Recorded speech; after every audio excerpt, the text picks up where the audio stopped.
আউযু বিল্লাহি মিনাশ শাইতানির রাজিম। ক্বালা রাব্বি ইশরাহ লি সাদরি ওয়া ইয়াসসির লি আমরি ওয়াহলুল উকদাতাম মিন লিসানি ইয়াফকাহু কওলি। সম্মানিত দর্শক এবং শ্রোতাবৃন্দ, আপনাদের সকলকে জানাই আসসালামু আলাইকুম ওয়া রাহমাতুল্লাহ। আমেরিকার রাশাদ খলিফার কোরআন নিয়ে ষড়যন্ত্র এবং বাংলাদেশের আক্কাস বিন আব্দুর রশিদ সাহেবের মসজিদুল হারাম নিয়ে ষড়যন্ত্র।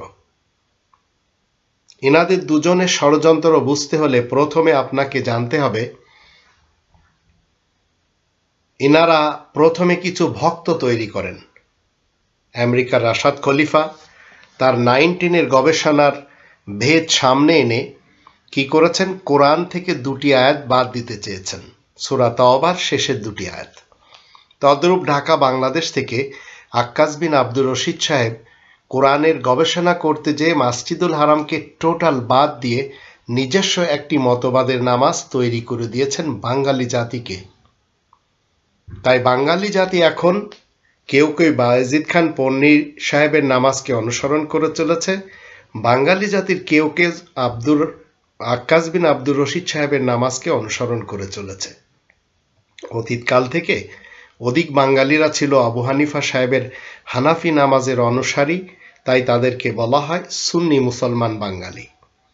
আবার পুরাতন ঢাকার কিছু লোকেরা এবং বাংলাদেশের অন্যান্য এলাকার কিছু লোকেরা শিয়া মুসলমান, তাই শিয়া মুসলমানদের ইমামদের বানানো নামাজের অনুসারী হয়ে তারা নিজেদেরকে পরিচয় দিয়ে আসছে শিয়া মুসলমান বাঙালি। আবার কিছু কিছু লোকেরা সালাফি শায়েখদের বানানো নামাজের অনুসারী হয়ে নিজেদেরকে পরিচয় দিয়ে আসছে সালাফি মুসলমান বাঙালি। কিন্তু আমরা যারা মুসলিম রয়েছি, আমরা কোরআনের নিয়ম নীতিতে মসজিদুল হারামের নামাজের কপি করে চলেছি।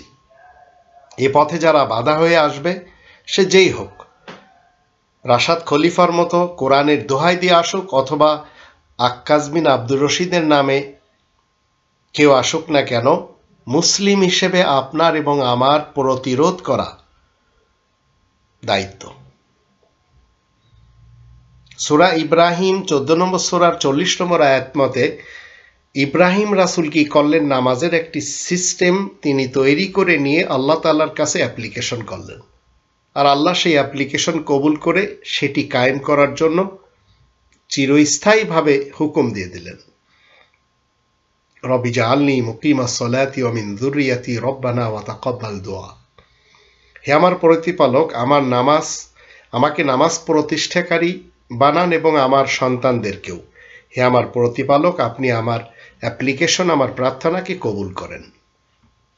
2 নম্বর সূরা আল বাকারার 186 আয়াত মতে আল্লাহ ইব্রাহিম রাসূলের প্রার্থনা কবুল করলেন। উজিবু দাওয়াতাদ দাঈ ইযা দাআন ফালিয়াস্তাজিবু লি।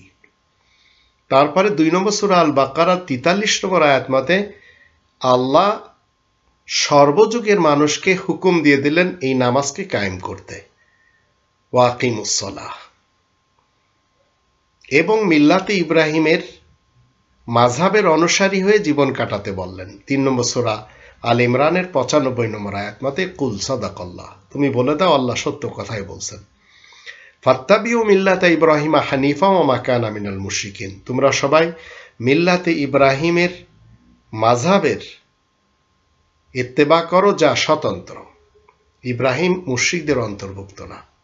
এখন আমরা যারা রবের ইসলামী কিংডমে মুমিন মুসলিম রয়েছি, আমাদের উচিত 22 নম্বর সূরা আল হজের 77 নম্বর আয়াতের দৃষ্টিতে ইয়া আইয়ুহাল্লাযীনা আমানুর কাউ ওয়াসজুদু ওয়াবুদু রাব্বাকুম ওয়াফআলুল খায়রা লাআল্লাকুম তুফলিহুন।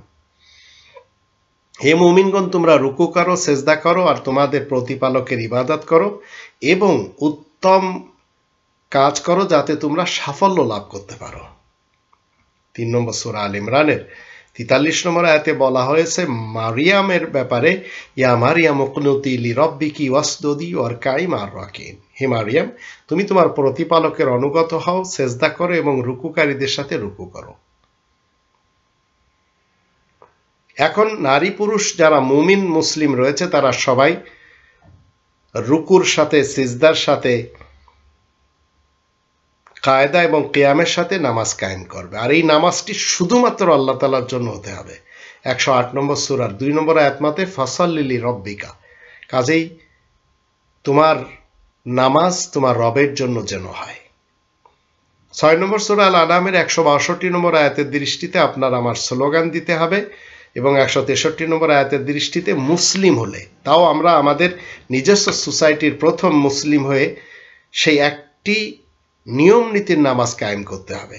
কুল ইন্না সলাতি ওয়া নুসুকি ওয়া মাহইয়ায়া ওয়া মামাতি লিল্লাহি রাব্বিল আলামিন লা শারীকা লাহু ওয়া বিযালিকা উমিরতু ওয়া আনা আউয়ালুল মুসলিমিন।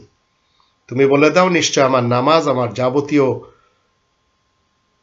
কুরবানি, আমার জীবন, আমার মরণ বিশ্ব জগতের প্রতিপালক আল্লাহ তাআলার জন্য।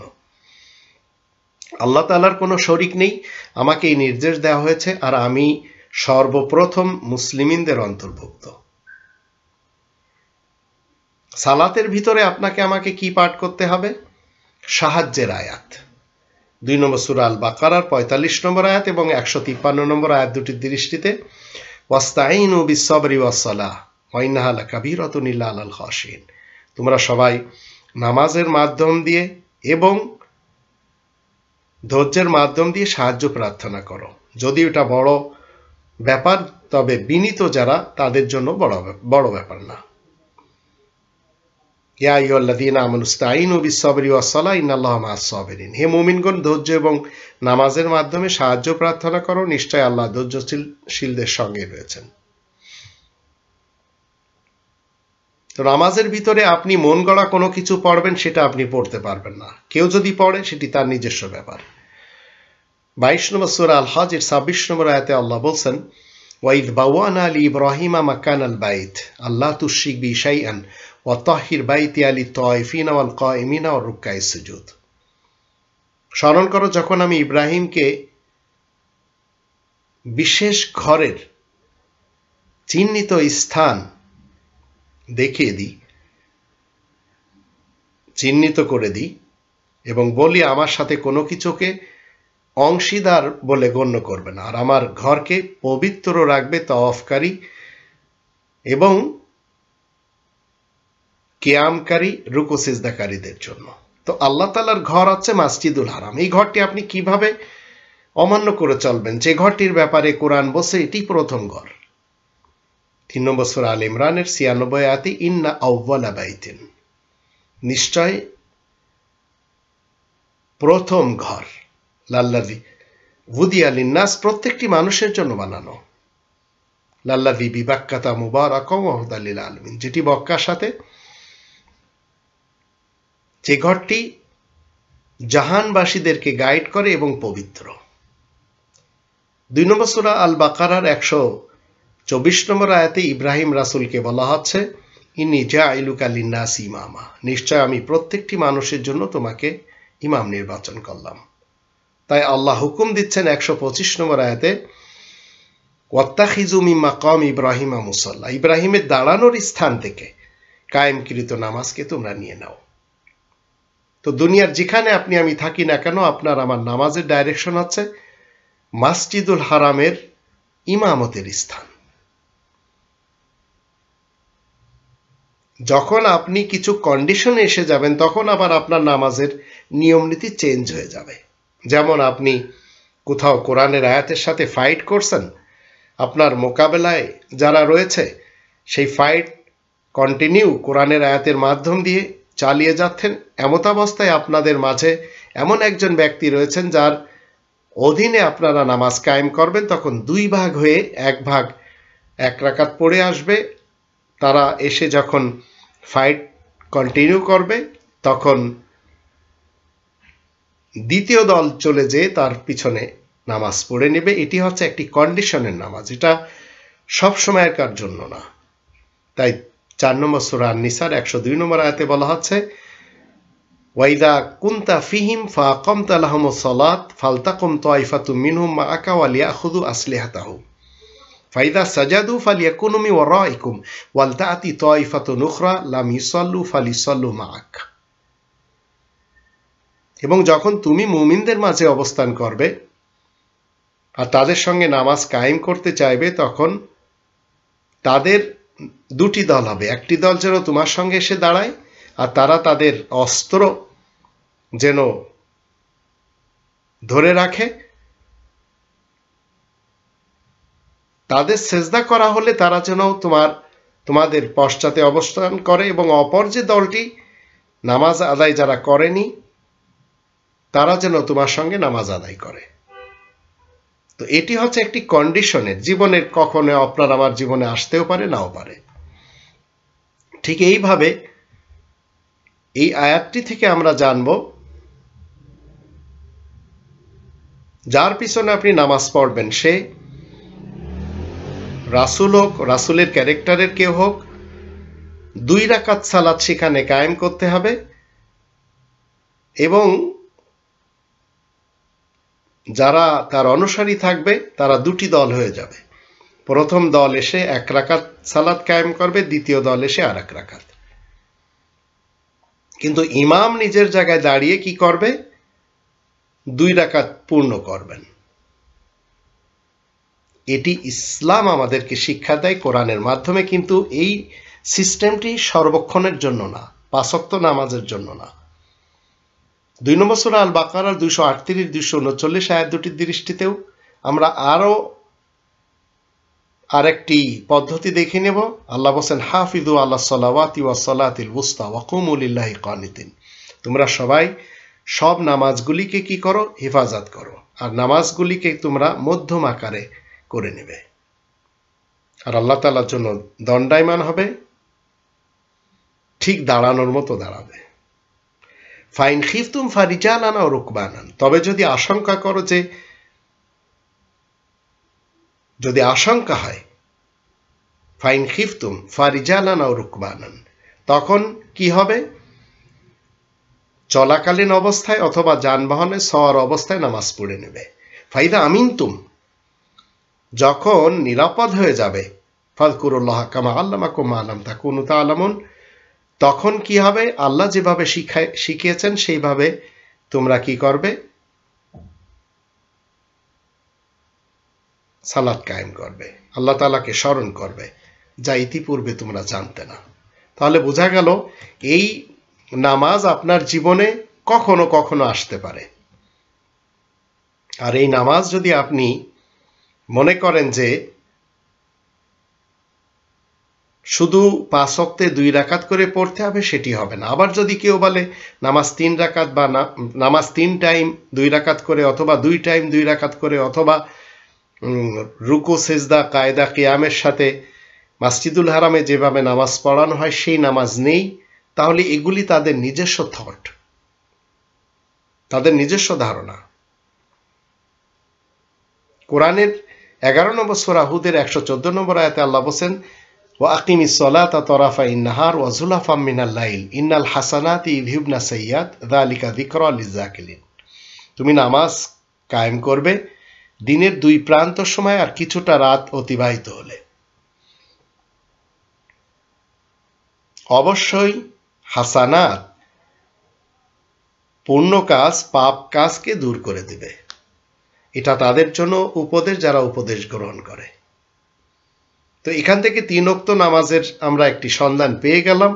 মসজিদুল হারামে 5 ওয়াক্ত নামাজের বিধান রয়েছে, কায়েম হয়ে আসছে দুনিয়া শুরু দিন থেকে। 24 নম্বর সূরা আন-নূরের 58 নম্বর আয়াতে আবার আল্লাহ বলেন, মিন ক্বাবলি সালাতিল ফজর ওয়া হিনা তাদাউনা থিয়াবাকুম মিনাজ যাহিরা ওয়া মিন বাদি সালাতিল ইশা। এখানে ফজর, ঈশা এবং যোহরের কথা আমরা জানতে পারলাম। আবার ঠিক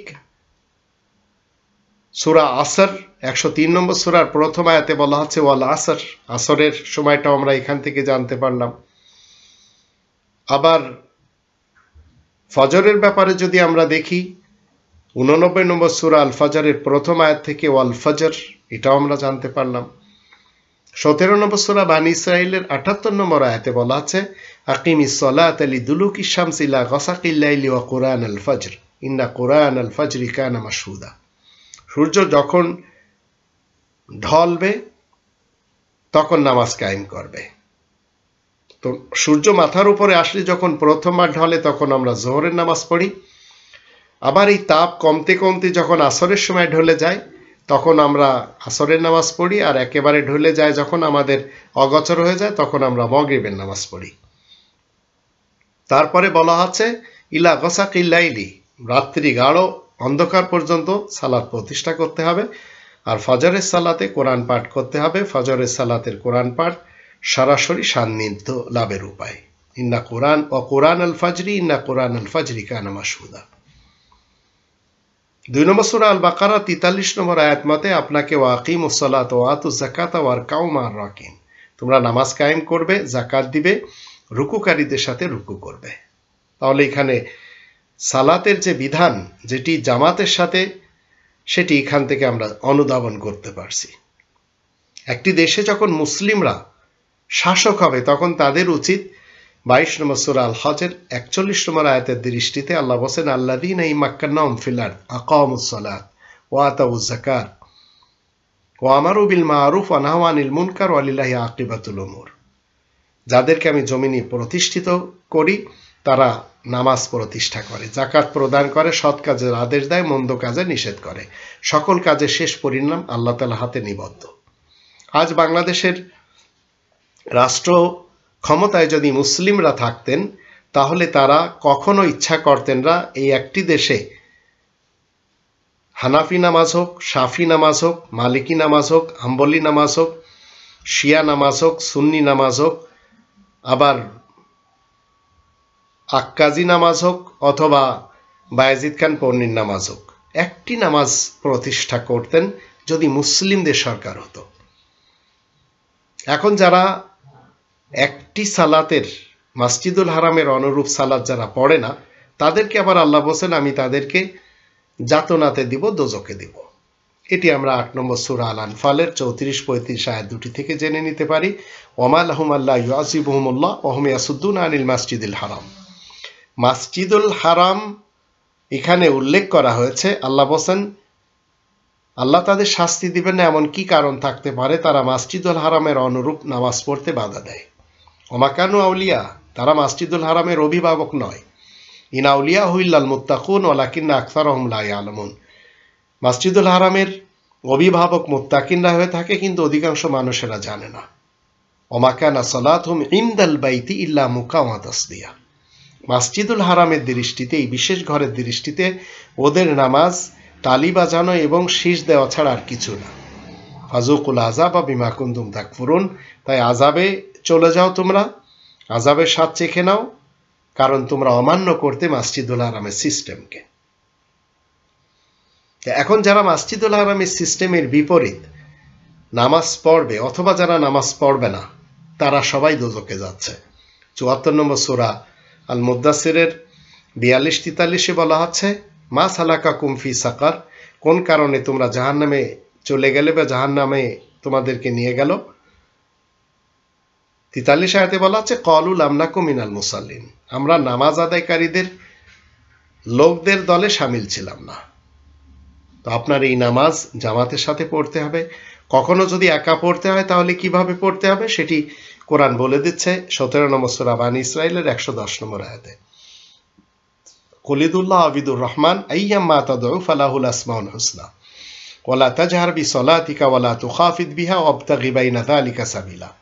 বলে দাও তোমরা আল্লাহ তাআলার নামে ডাকো, আল্লাহ নামে ডাকো অথবা রহমান নামে ডাকো, যে নামেই তাকে ডাকো, সব উত্তম নামগুলি তো তার জন্য রয়েছে। আর তোমার নিজস্ব নামাজের স্বর উচ্চ করবে না আর তা খুব নিচু করবে না, এই দুইয়ের মধ্যবর্তী পথ অবলম্বন করবে। তাই এখন আপনি আমি যখন ইমামের পিছনে নামাজ কায়েম করব তখন আপনার আমার কন্ডিশন কি হবে? মসজিদুল হারামে যে রূপ হচ্ছে 7 নম্বর সূরা আল আরাফের 204 নম্বর আয়াত মতে, ওয়াইদা কুরিয়াল কুরআনু ফাসতামিউ লাহু ওয়া আনসিতু লাআল্লাকুম তুরহামুন। আর যখন কোরআন তিলাওয়াত করা হয় তখন তোমরা মনোযোগ দিয়ে তা শুনতে থাকবে এবং চুপ থাকবে যেন তোমাদের উপরে অনুগ্রহ করা যায়। তাহলে এই আয়াত থেকে ফাতিহা খলফুল ইমাম যারা পড়ে চলেছে সেটি আমরা মুসলিমরা পড়তে পারবো না। এবং আপনাকে আমাকে এই নামাজ চিরকাল পড়তে হবে। 6 নম্বর সূরা আল আনআমের 92 আয়াতের শেষে বলা হচ্ছে, ওয়াহুম আলা সলাতিহিম ইউহাফিজুন, আর তারা তাদের নামাজের হিফাজত করে। 23 নম্বর সূরা মুমিনুনের 9 নম্বর আয়াতে বলা হচ্ছে, ওয়াল্লাযীনা হুম আলা সালাওয়াতিহিম ইউহাফিজুন, আর যারা নিজেদের নামাজের ব্যাপারে যত্নবান। 70 নম্বর সূরা আল মাআরিজ এই 23 নম্বর আয়াতে বলা হচ্ছে আল্লাযীনা হুম আলা সলাতিহিম দাঈমুন, আর যারা তাদের নামাজকে স্থির সংকল্প হিসেবে কি করে, চিরস্থায়ী করে।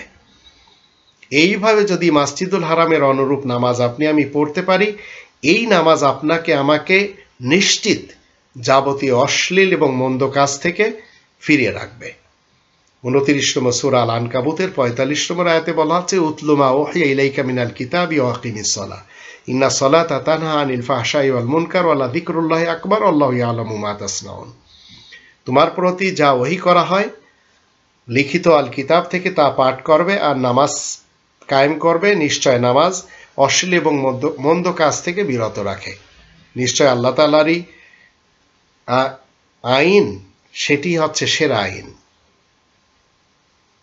ওয়ালা যিকরুল্লাহি আকবার, আল্লাহ তাআলার যে বিশেষ স্মরণ সেটি হচ্ছে সবচেয়ে বড়। যিকরুল্লাহ, তোমরা যা করো আল্লাহ তা জানেন। 11 নম্বর সূরা হুদের 87 আয়াতে বলা হচ্ছে ক্বালু ইয়া শুআইবু আসালাতুকা তা'মুরুকা আন নাতরুকা মা ইয়াবুদু আবাউনা আও আন নাফআলা ফি আমওয়ালিনা মা নাশা ইন্নাকা লা আনতাল হালিমুর রশিদ। তারা বলে, হে শুআইব, তোমার নামাজ তোমাকে এই হুকুম দেয় যে আমরা আমাদের বাবা দাদা নানা পরনানাদের যে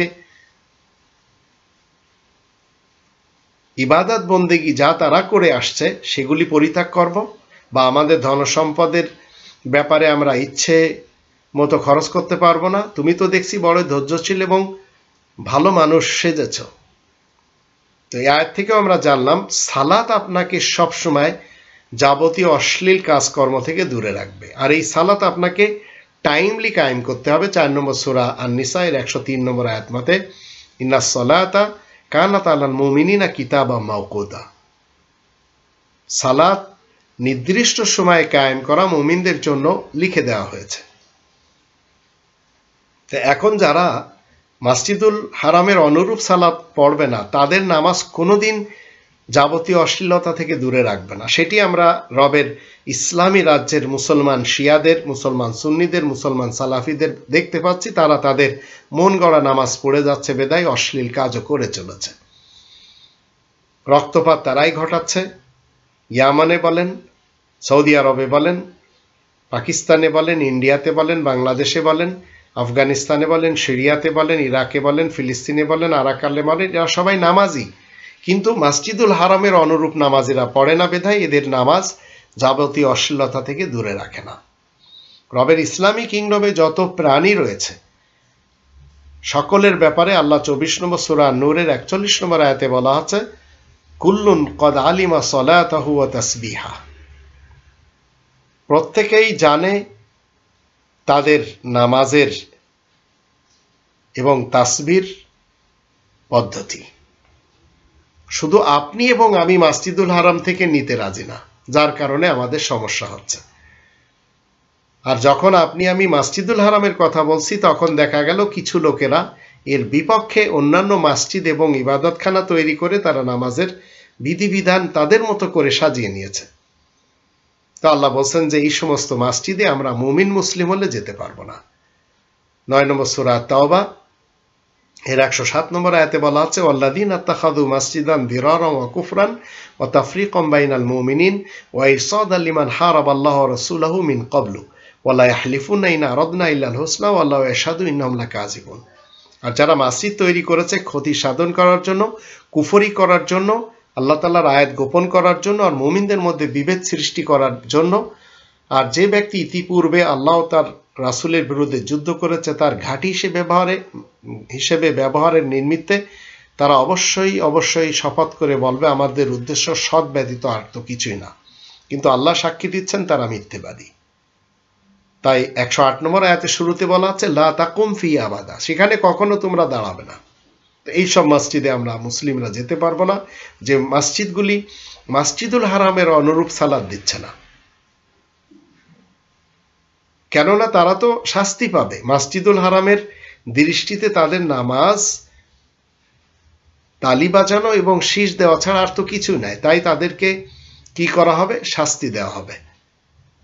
এখন আপনি যখন সালাতের জন্য দাঁড়াবেন আপনাকে 4টি কাজ করে দাঁড়াতে হবে, যেটি আমরা কোরআনের 5 নম্বর সূরা আল মাইদার 6 নম্বর আয়াতের শুরুতে জানতে পারি, ইয়া আইয়ুহাল্লাযীনা আমানু ইযা কুমতুম ইলাস সালাত ফাগসিলু উজুহাকুম ওয়া আইদিয়াকুম ইলাল মারাফিক ওয়ামসাহু বিরুউসিকুম ওয়া আরজুলাকুম ইলাল কাবাইন। হে মুমিনগণ, তোমরা যখন নামাজের জন্য দাঁড়াবে তখন তোমাদের মুখমণ্ডল এবং উভয় হাত বন্ধুত্ব করার স্থান পর্যন্ত ধুয়ে নেবে আর মাথা মুছে নেবে এবং উভয় পা গোড়ালি পর্যন্ত মুছে নেবে। এটি হচ্ছে আল্লাহ তাআলার পক্ষ থেকে সালাতের পূর্বে করণীয়। আবার আপনি দুনিয়ার যেখানে থাকুন না কেন, আপনার ডাইরেকশন শাতরাল মাসজিদুল হারামের দিকে হতে হবে, যেটি আমরা 2 নম্বর সূরা আল বাকারার 144, 45, 149, 150 আয়াতগুলি থেকে জানতে পারি। এরপরে আল্লাহ রাব্বুল আলামিন বলছেন 5 নম্বর সূরা আল মাইদার 58 নম্বর আয়াতে, নামাজের জন্য আজান দেওয়া হয়। ওয়াইদা নাদাইতুম ইলাস সালাতি তাখাযুহা হুজুওয়া ওয়া লাইবা যালিকা বিআন্নাহুম কওমুন লা ইয়াকিলুন। তোমরা যখন নামাজের জন্য আজান দিবে তখন তারা সেটিকে তামাশা এবং খেলার বস্তু হিসেবে গ্রহণ করে। এটা এজন্য যে তারা হলো নির্বোধ সম্প্রদায়। তো এখন যারা হিজবুত তাওহীদের লোক বলেন আর আক্কাস সাহেবের অনুসারী বলেন, এরা মাসজিদুল হারামের আজানও নিতে চায় না, মাসজিদুল হারামের নামাজের কপিও করতে চায় না। এমনকি 62 নম্বর সূরা আল জুমার 9-10 আয়াত দুটি থেকে আমরা জানতে পারবো, ইয়া আইয়ুহাল্লাযীনা আমানু ইযা নুদিয়া লিস-সালাতি মিন ইয়াউমিল জুমআতি ফাসআউ ইলা যিকরিল্লাহ ওয়া যারুল বাই'। জুমার দিনেও আজান দেওয়ার প্র্যাকটিস রয়েছে, মাসজিদুল হারামেও রয়েছে এবং মাসজিদুল হারামের যত অংশ রয়েছে সেখানেও রয়েছে। নামাজে আপনি যখন যাবেন, আমি যখন যাব, তো নামাজের ভিতরে আপনি আমি যা পড়ব সেটি আপনাকে আমাকে বুঝতে হবে, নইলে আপনি আমি নেশাগ্রস্ত অবস্থায় রয়েছি।